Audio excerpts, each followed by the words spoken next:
the score index. Thank you.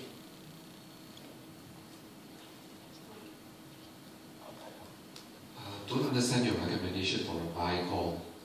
If you look at your report, there's actually a sensitivity analysis, and it's quite scary, the numbers that you have thrown out.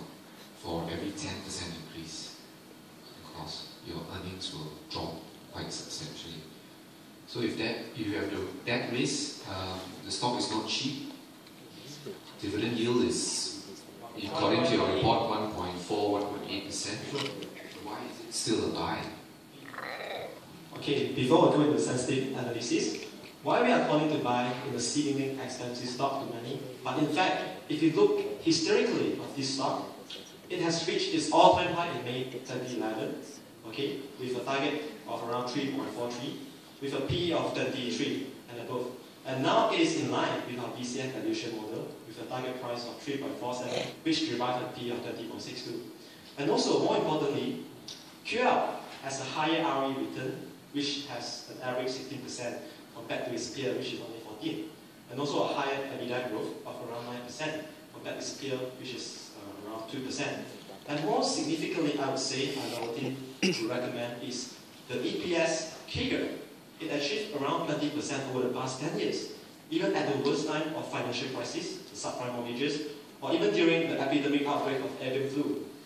And more interestingly is last year, QL Resources was recognized by its dynamism and solid business model in these three very basic and sustainable food industry. It won the award of the H billion ringgit, the best company award. To add to something to the questions before that, the sensitivity analysis actually carried out with the assumptions of the selling price, which is static, but with the changes of the cost.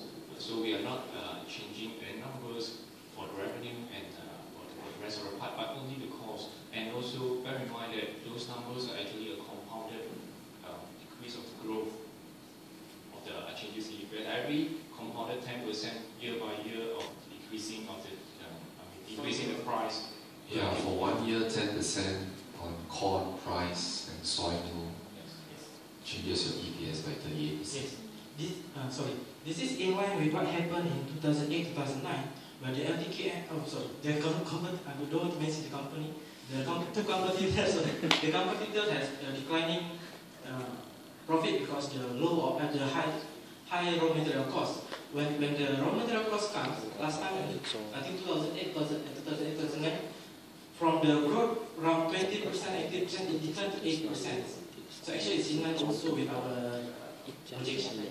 All the QLs actually they can pass the cost to the customer, but it's not right away. They can pass it gradually. So from here also, that's why we are showing the 2013 sensitivity analysis, because for those 15 or 16, we might not correctly calculate it, but it's just a gap estimate. Thank you. Where is the expansion coming from? The earnings growth. Where is the earnings coming from? The growth of the earnings in the next 2 years. Mainly it will be from Indonesia. You don't have a chart. You didn't elaborate on that. We have on the report. Before that, the growth coming from the regional expansion. We know, we are really aware, the expansion in Vietnam is not working well. So they're going to Indonesia for 2 reasons. In terms of an IRF, because the low X consumption in Indonesia is still 60 compared to Malaysia is 30. Sure. But how much does that account for your earnings growth in 2013 and 2014? Oh yeah. In terms of the 4-year K of PBT, the poultry in Cianjur in Indonesia is 45%. That's your growth. How much does it account for your total group earnings? Will be 10 million. From 2.25 million in 2012 will actually increase to 10 million in 2016 based on our cuts. 10 million out of 178 million. Yeah, because that was is only for LF in Indonesia. Because they do expensive energy, fishery, IF, and farming condition. The other thing is that your floor price or for your target price, how can it be above your current market price? Floor price is really a support for our DCF valuation, wherever our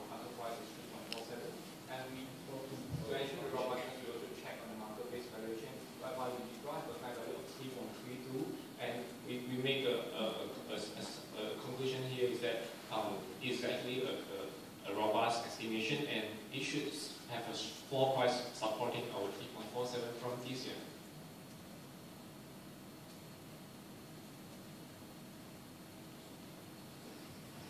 I'm not sure whether this has already been covered in the original report, but I think in the presentation perhaps you can share with us,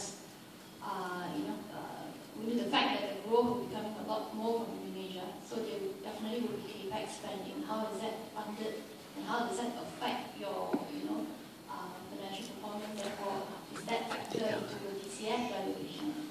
Yeah, it is. The CAPEX for the next few years is usually around 200 million, and we forecast it to actually with a great increase to 180 million actually in 2015 and 16. And from there on, we estimate actually using the retained earnings from the companies.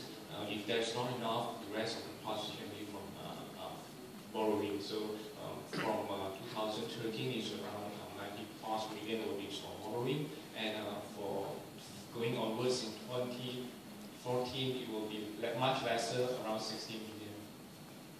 Any minute? How does that change the debt profile of the company? How strong will the balance sheet be? Okay, adding with it, this I want to add for that one. Capital expenditure mostly comes from the, if not from the reserve, they come both from the loan. Nowadays they change. Last time, historically, when we see the financial statements, they take from the conventional rate of banking loan. Now they're changing to the so-called slab financing. So the cost center is actually around 4%. How would that change your dividend policy? Okay, very good question. We ask the same questions to the management because recently, historically, their